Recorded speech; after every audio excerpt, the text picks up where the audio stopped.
Ration బియ్యం నిల్వ చేసిన స్టెల్లా షిప్ లో మరోసారి తనిఖీలు నిర్వహించారు అధికారులు. కాకినాడ పోర్ట్ లో 3 గంటలుగా స్టెల్లా ఎల్ పనామా షిప్ లో శాంపిల్స్ సేకరించారు మల్టీ డిసిప్లినరీ కమిటీ. 52,000 మెట్రిక్ టన్నుల కెపాసిటీ ఉన్న షిప్ లో 38,000 మెట్రిక్ టన్నుల రైస్ లోడ్ అయినట్లు, ఇందులో 640 మెట్రిక్ టన్నులు రేషన్ బియ్యం ఉన్నట్లు గుర్తించారు. పోర్ట్, కస్టమ్స్, పౌర సరఫరాలు, పోలీస్, రెవెన్యూ అధికారుల బృందం ఈ తనిఖీలు నిర్వహించింది. అసలు రైస్ ఎవరి పేరుతో బుక్ అయింది, ఎక్కడికి వెళ్తోంది అని బిల్స్ అన్ని కూడా సేకరిస్తున్నారు అధికారులు.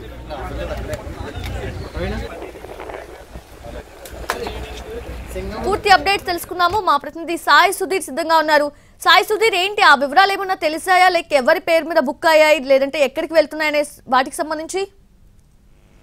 సౌజన్య, కాకినాడ పోర్టు నుంచి కలెక్టర్ నియమించిన మల్టీ డిసిప్లినరీ కమిటీ దాదాపు 4 గంటల క్రితం సముద్రంలోకి వెళ్ళింది. సముద్రంలోకి వెళ్లి స్టెల్లా ఎల్ షిప్ అయితే ఏదైతే ఉందో రేషన్ బియ్యం ఉన్న షిప్, ఆ షిప్ లో పూర్తి స్థాయిలో తనిఖీలు చేస్తున్నారు. మొత్తం షిప్ కెపాసిటీ 52,000 మెట్రిక్ టన్నులు అయితే దాదాపు 38,000 మెట్రిక్ టన్నులు షిప్ రైస్ అందులో లోడ్ అయినట్లు కూడా అధికారులు గుర్తించారు. దానికి సంబంధించి మొత్తం 640 మెట్రిక్ టన్నులు అందులో రేషన్ రైస్ ఉన్నట్లు గుర్తించారు. దానికి సంబంధించి కూడా ప్రతి బస్తాను అధికారులు తనిఖీలు చేస్తున్నారు, శాంపిల్స్ సెలెక్ట్ చేస్తున్నారు. మొత్తం మల్టీ డిసిప్లినరీ కమిటీలో పోర్టు, అదేవిధంగా ఇటు రెవెన్యూ అధికారులు, మరొక వైపు పోలీసు, మరొక వైపు ఈ మొత్తం 5 డిపార్ట్మెంట్ కు సంబంధించిన అధికారులు అందరూ కూడా ఈ షిప్ ని పూర్తి స్థాయిలో తనిఖీ చేస్తున్నారు.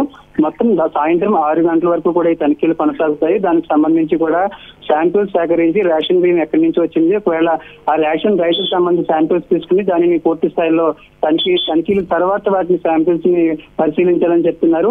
అంటే మొత్తం ఎక్కువగా ప్రాసెస్ చేసింది ఇప్పటికే ఈ షిప్ లో దాదాపు 640 మెట్రిక్ టన్నుల రేషన్ రైస్ ఉందని గుర్తించారు. దానికి సంబంధించి క్లారిటీ వచ్చింది. మరొక వైపు ఈ రైస్ ఏ కంట్రీకి వెళ్తుంది, అదేవిధంగా కాకినాడ పోర్టు నుంచి ఎవరి పేరు మీద బుక్ అయింది, అంటే ఒక్కరి పేరు మీద ఇన్ని వేల టన్నులు అనేది సాధ్యం కాదని అధికారులు ప్రాథమికంగా గుర్తించారు. దానికి సంబంధించి గ్రూప్ ఆఫ్ పీపుల్ ఈ రైస్ బుక్ చేశారు. అదేవిధంగా షిప్ లోకి లోడ్ చేయడానికి కూడా గత నెల 27 మొదటి కలెక్టర్ గుర్తించారు. దానికి సంబంధించి ముందు 4 రోజులు ఎవరెవరి పేరు మీద ఈ స్థాయిలో రేషన్ రైస్ కి సంబంధించి రైస్ బుక్ అయింది, ఏ కంట్రీకి బుక్ అయింది పూర్తి స్థాయిలో ఏదే మల్టీ డిసిప్లినరీ కమిటీ విచారణ చేస్తుంది, వివరాలు సేకరిస్తుంది. దానికి సంబంధించి ఆ రోజు ఎవరైతే షిప్ లో లోడ్ చేశారో, రైస్ లోడ్ చేశారో దానికి సంబంధించిన వర్కర్స్ కూడా వివరాలు సేకరిస్తున్నారు. అసలు ఈ రైస్ ఎక్కడి నుంచి వచ్చింది, ఏ లారీలో వచ్చింది, పూర్తి స్థాయిలో వివరాలు సేకరించి దానికి తగ్గట్లుగా కలెక్టర్ కు నివేదిక ఇస్తామని మల్టీ డిసిప్లినరీ కమిటీ చెప్తుంది. సౌజన్య.